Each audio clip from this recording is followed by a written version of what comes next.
Thank you, Paul, for organizing this and getting us set up, and thanks everybody for being here.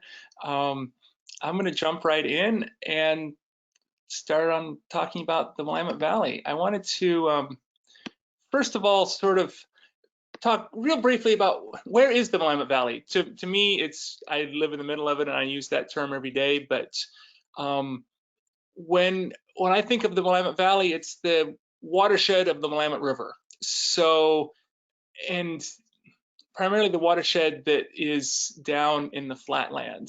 So not the upper area of the watershed in the mountains, but basically from Portland all the way to a little bit south of Eugene, up to the foothills of the Coast Range and the Cascades. And that's a very large area. It's where most of the population of Oregon is. It's where much of the farmland of Oregon is, and it's home for me, where I've lived all my life. So going back a ways, the first recorded references we have to the Willamette Valley from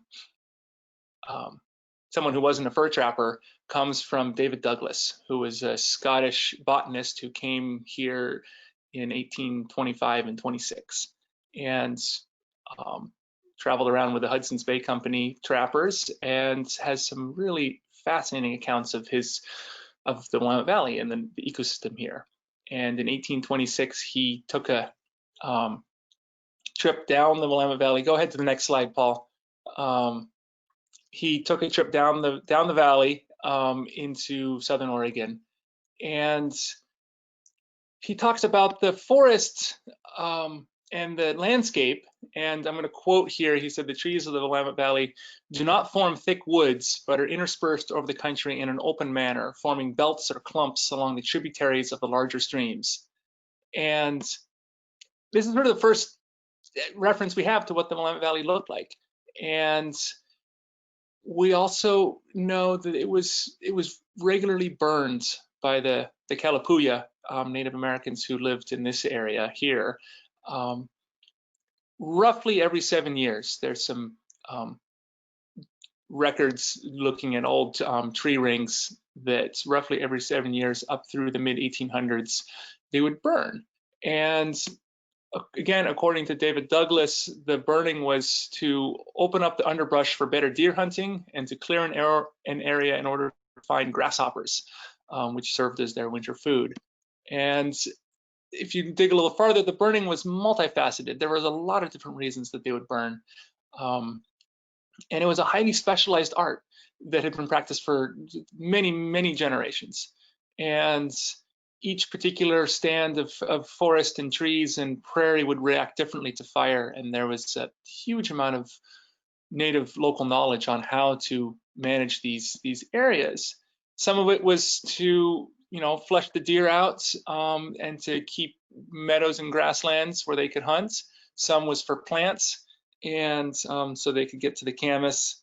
And in some, I think, was to they would burn the grasses to push the grasshoppers all into a particular area where they could catch them. So burning was very much a part of the culture and the society here, and shaped the landscape. Unfortunately, beyond this, there's very little we know of what the valley looked like pre-European settlement. And this image here, that's Mount Washington in the background, and you can see these sort of bands of fir trees up in the foothills and oak trees in the foreground. This was painted in 1845. Go ahead and go to the next slide, Paul. And the jumping forward a little bit, the first settlement in the Willamette Valley was in 1830 at Champoeg, which is now a state park. And retired French-Canadian fur trappers for the Hudson's Bay Company, when they were done working for the Hudson's Bay Company, moved down to Champoeg and started a town. And that was the first settlement. In 1834, Jason Lee showed up, a missionary, and started the Willamette Mission at what is now Willamette Mission State Park, just north of Salem. And so those were the first two settlements. And very quickly, the landscape started changing, and it started changing in two primary ways. One, the more pioneers and Europeans who showed up here, the more the Native Americans, the Kalapuya, were pushed out, and so the fire management stopped. And in addition, land was cleared for farms, for farmland. And go ahead and go to the next slide, Paul. This is I find a really interesting map. This is the Willamette Valley. The Portland is up at the top, Eugene will be down at the bottom, and this is the flatlands between the Coast Range and the Cascades. And you can see, while grasslands have now been drained and turned into farm fields, the oak woodlands in brown are almost completely gone. 190 years worth of development has left this valley a very different place. A couple numbers, there's about 5% of the oak ecosystem left from what was here before 1850. There, in the 1970s, was well less than 1% of the ponderosa pine ecosystem left in the Willamette Valley. Like I said, clearing for farmlands, that was responsible for a vast amount of the land conversion. And since the 1970s and 80s, vineyards have been responsible for a lot more of the land clearing and land conversion of native Willamette Valley lands to other uses since then. As all the farm field had already been cleared, the vineyards are growing grapes on the hillsides. And in addition, there was sort of a one-track forestry mines here, has been for generations of Douglas fir is king. Douglas fir is the cash crop to grow, and cut down any other tree and plant Douglas fir has sort of been the prevailing mindset. And with no fire in the mix, there was a dramatic shift in the forests that were left in the valley away from those original species to Douglas fir, which was always present in the valley, but never a dominant species because it was not fire resistant. And so go ahead, go to the next slide, Paul. There was, so this is another similar map that shows a shorter time scale, that sort of change in oak habitat over time. I'm taking a little detour from oak, and I was going to talk about pine for a moment. The Willamette Valley had a native ponderosa pine that was very prevalent 190 years ago. In the late 70s, it was almost gone, and a couple of folks got together and started collecting seeds and trying to bring it back. And there has been a real concerted effort to bring it back and plant it throughout the valley. In addition, there has been a lot of efforts up and down the West Coast to rebuild the oak prairies and savannas, those clumps and belts of woodland that David Douglas talks about, led by U.S. Fish and Wildlife and Oregon Department of Fish and Wildlife and a number of conservation organizations and land trusts have worked to restore and rehabilitate and bring back these oak savannas and prairies. There's been a lot of experiment with fire, to use fire as a management tool. That is a complicated management tool in our very populated and diverse landscape of the Willamette Valley these days. But the Willamette Valley that we know today looks nothing like it looked 200 years ago. And as we start to think about what the future of the Willamette Valley looks like, I'm going to sort of focus more specifically on what we do here at Xena. The Xena Forest is the largest contiguous block of forest left in the Willamette Valley. It's right in the center, just northwest of Salem, and it's a big patch of forest, and a couple of neighbors of ours have contiguous patches of forest, which make it a fairly large and sizable piece for the Willamette Valley. It's a very small forest, all in the greater sense. So here we are focused not so much on putting the forest back to the way it was, but trying to grow a healthy and productive forest looking forward for the future.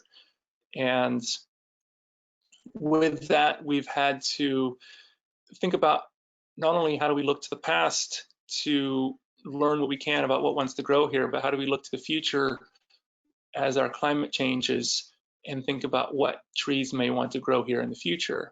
And when you're managing a forest, you decide what tree to plant, you have to make some assumptions about what wants to grow here in 50 to 100 years.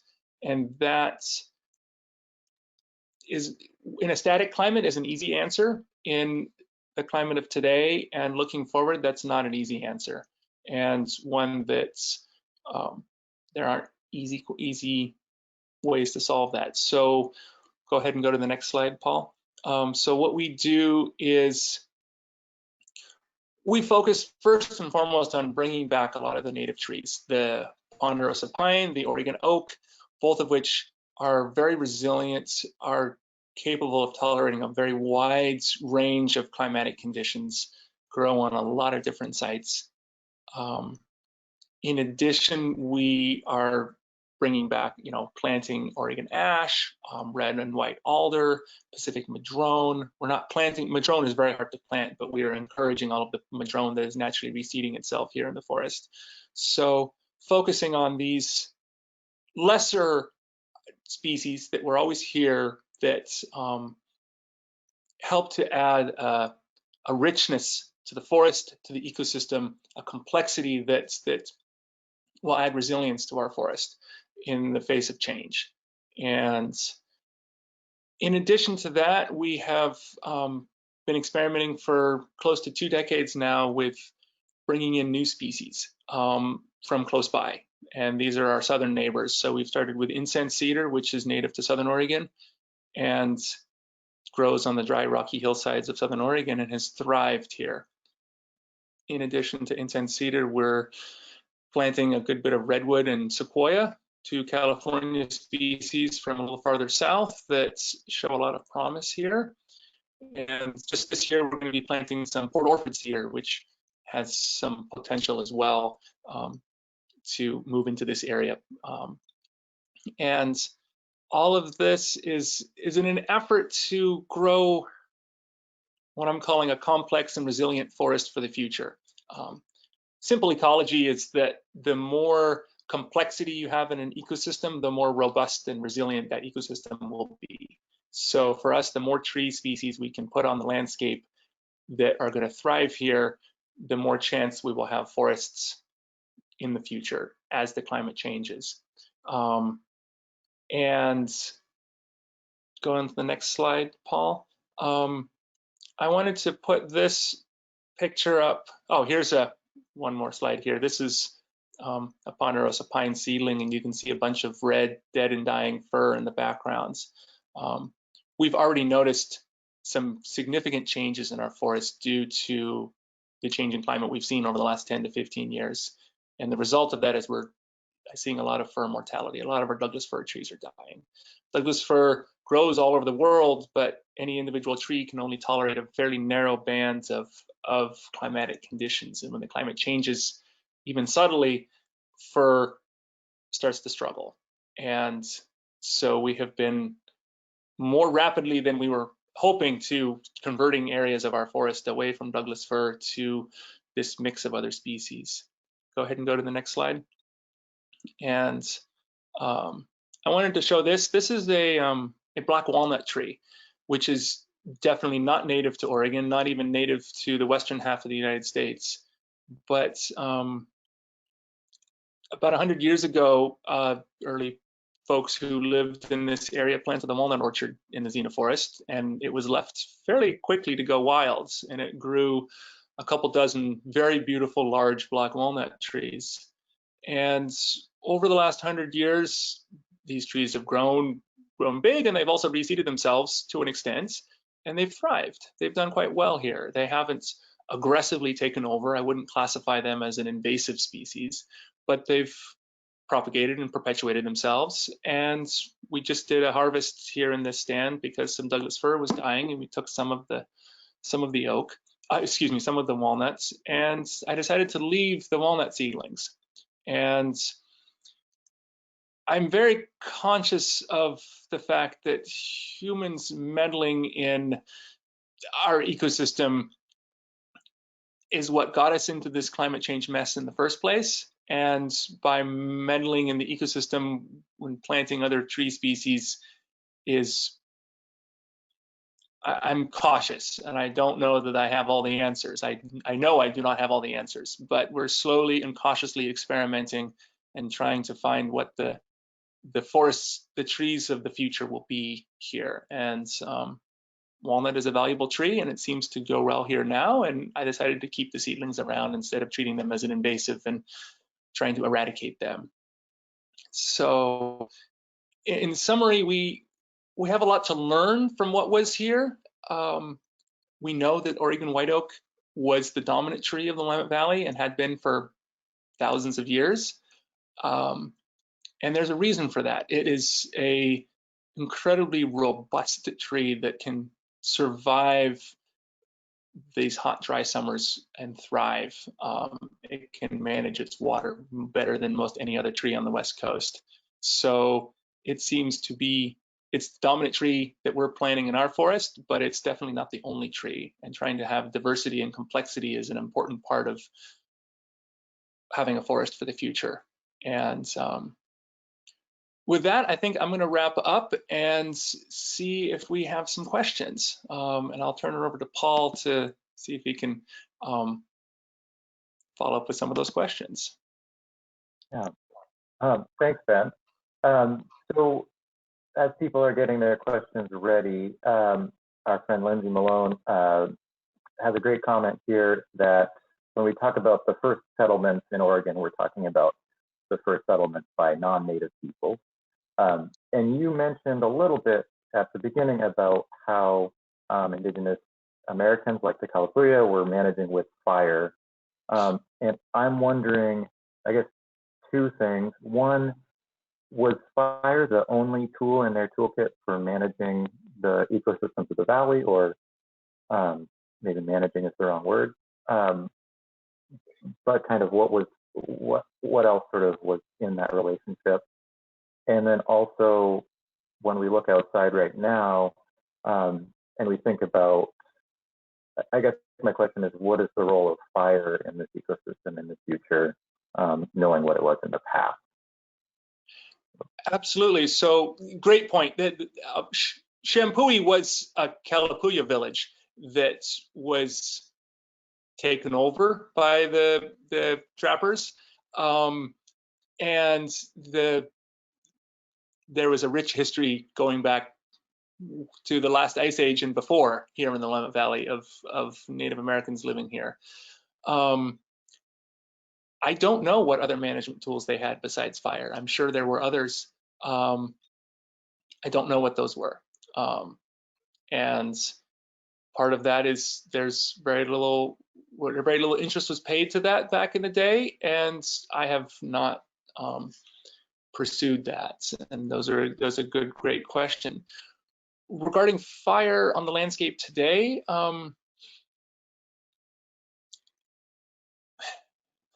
we've all seen a lot of fire in the last couple days here in Western Oregon.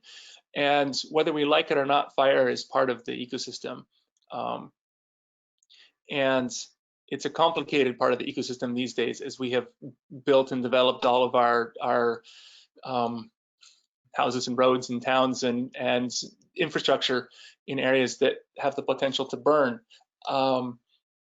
And I don't have any good and clear answers on that, but I think fire should continue to play a role in managing these valley areas. It is complicated, and it is not an easy tool to use today. And as a result, I think trying to grow healthy forests with other tools besides fire is important. I think it's important to have fire-safe and resilient infrastructure so that when the fires that will inevitably come through, naturally or not, we can survive those as best as possible. The fires that are burning right now are part of the mountain ecosystems, which are a distinctly different ecosystem than the Willamette Valley, and even historically had very distinctly different fire regimens. The Cascades didn't burn every 7 years. They burned every couple hundred years. The Walnut Valley was maintained as grassland primarily. For us, I feel like there is so little tree cover left in the Willamette Valley that maintaining more savanna is and grasslands is not what we're trying to do here. We have a good bit of that in our forest, but we're not trying to make more of it. We're trying to grow denser forest, which is not what historically was here, but in the interest of creating a complex ecosystem in the Willamette Valley, having denser forest cover in the valley is really important, as well as those prairies and savannas.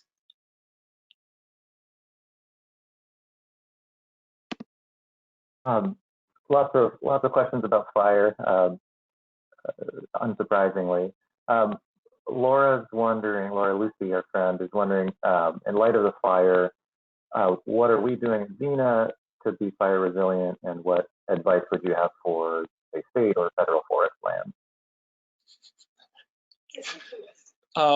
So one of the really fascinating things about how fire moves through a forest is the more complex the forest is, the less severe and intense the fire is going to be. Hardwood trees don't burn very well. I hesitate to say they don't burn, but they do not burn very easily, and they don't transmit fire across the landscape in the same way that conifer does. And so for our forest, number one, again, it goes back to this complexity. There's lots of different forest types, forest tree ages, tree species mixed across the landscape. I've been thinking a lot about the fire risk in our forest over the last 2 weeks, and if a fire was to burn through here, it would probably rage right through some of our younger fir plantations. When it hit a patch of oak or maple, or that grow either in the canyons or on the hilltops, it would slow down and possibly stop or creep across the grounds and give us more ability to fight it and put it out.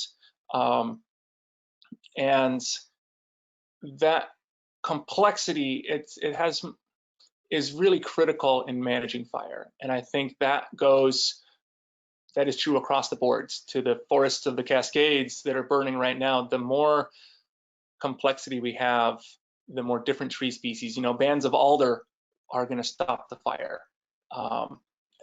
slow it down, at least help to slow the fire and help to fight it. Trees of different ages are going to slow fire down. And so the more complexity we can build into our forests across this ecosystem, this region, the more we will be able to slow the fires. Yeah, it sounds like you're saying the more that our forests look like forests, the better they are. More like a forest and less like a farm. Mm-hmm. We have an excellent question from Madrone Young. How can designers, artists, makers who use wood as a building and creative material contribute to proper management of forests? Ask where your wood comes from. Real quick, I would say all wood is going to be better than the alternative, but all wood is not created equal. And find out what forest the wood that you're using came from, and ask those questions. And the answer is going to be always interesting. And find wood that's coming from a place that's paying attention to these sorts of things, paying attention to complexity and resilience and the future of forests as they continue to change. And you can look us up. We have a full suite of wood products that we make out of the trees from this forest and the surrounding area, but we are by no means the only one. And we are very proud of how we manage our forest and the wood products that we make, and I really like to tell the story. So find other companies that like to tell that story and are not interested in creating a wall between the consumer and the producer. Companies that are interested in breaking down that wall and sharing the nitty-gritty details of how they take care of their trees, those are going to be outfits that are proud of what they do, and probably ones that are doing a really good job. Alicia Borden wants to know about our failures. If there are species that haven't been successful, and what we learned from that.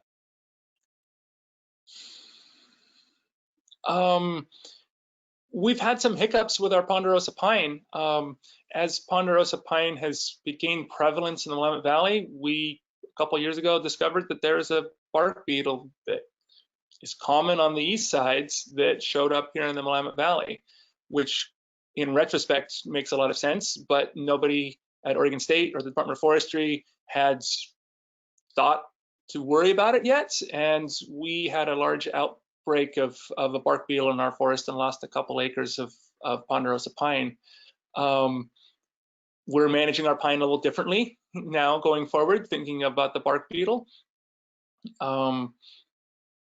We are constantly trying to figure out how to manage a forest for this complexity, and it's not easy from a technical perspective, from a thinning and logging and sort of the mechanical processes that you use to manage forests are really all geared towards monocultures and large clear cuts, and that's the most economically easy way to manage a forest. So we've made some hiccups and missteps in how we use machines on the landscape, how we thin but I wouldn't say there's been major mistakes we've made, but then there's thousands of little mistakes that you make as we go along that help inform our forest management into the future and help us build a better picture of what this place might look like in the future. Great questions also from Lindsay. I don't know if you're seeing these, Ben, but questions about density, trees being close together, separating out the seedlings, giving them space. Do you have a sense for how the density of, for example, xenophorus compares to maybe what historically would have been in the area? Are we denser? I'm guessing we're more dense because there's no fire. Significantly denser than most of the forest lands that was here 200 years ago. That being said, yeah, we're significantly denser. We're taking fire out of the equation has increased the density of the forest dramatically, and that's also sort of what we're going for with our forest management, is to have denser forests. As the climate changes, water becomes more and more important.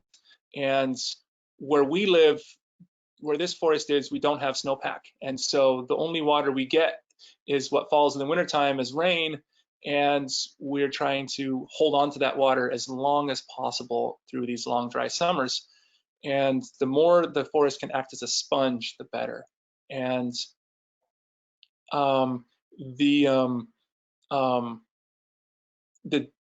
more shade, the more tree cover, the more canopy cover you have on your forest, the cooler the forest floor remains. The more biomass you have on the forest floor, the more that forest soil acts as a sponge to hold that water and slowly release it out into the watershed over the course of the whole summer.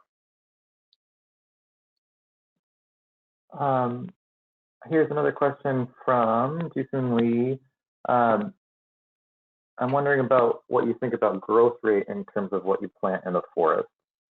Do we plant trees that grow faster or slower, or what's sort of our priority?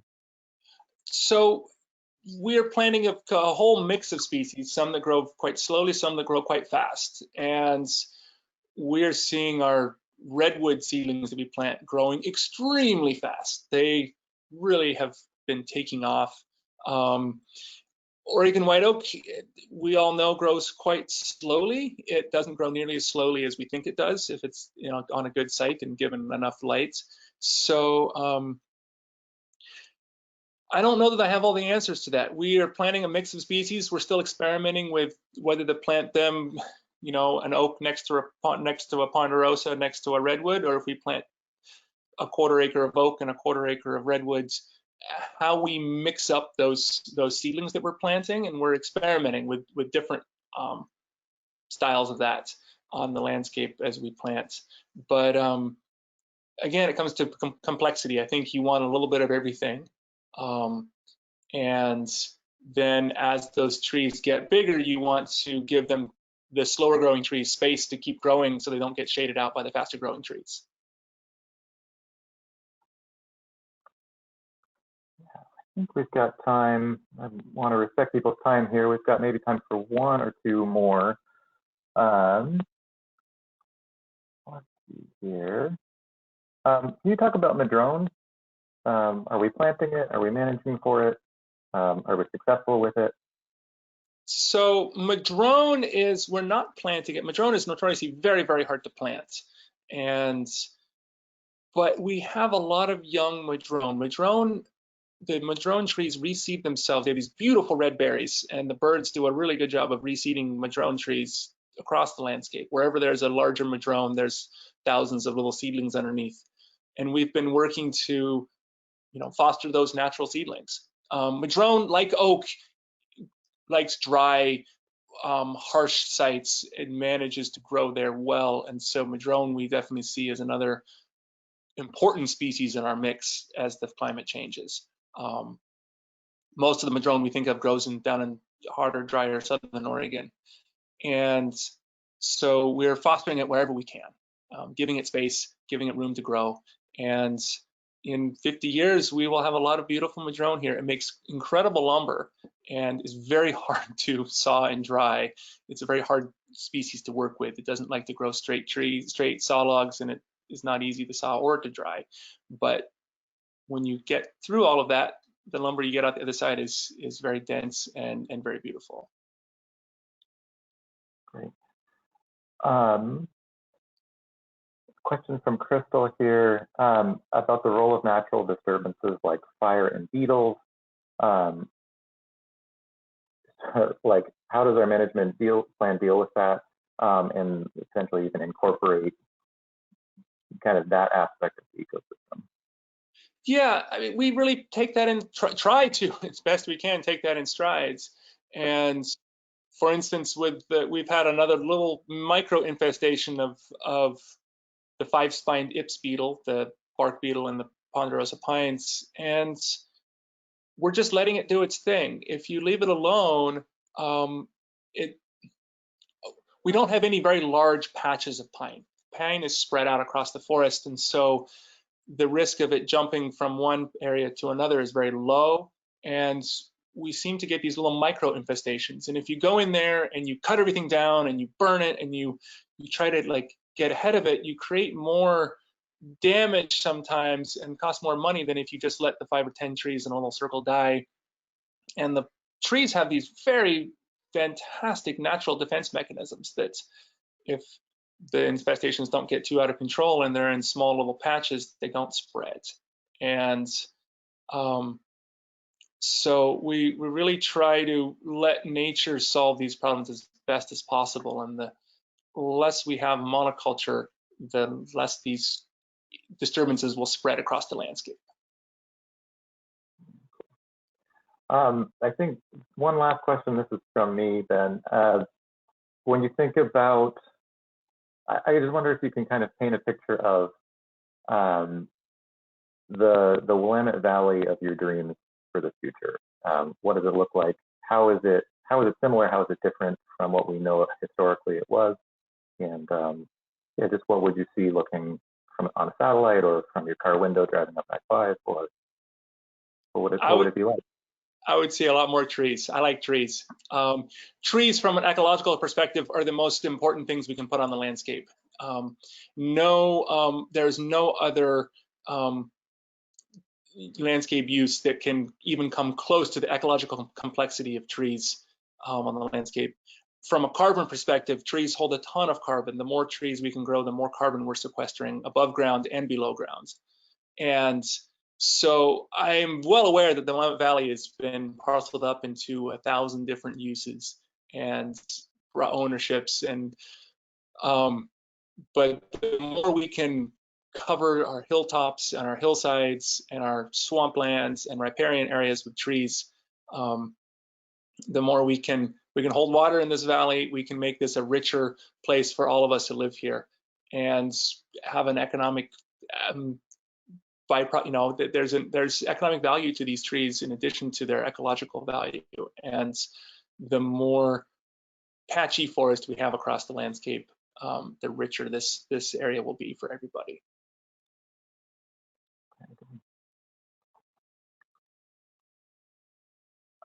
Well, I wanted to thank everyone for coming today. Thanks for taking time on a morning to talk about trees with us. And there was a question, if this will be recorded, it will be. I'll send out an email in just a little while with the recording. Feel free to watch it again, send it to your friends, and stay tuned for more events from Xena in the future.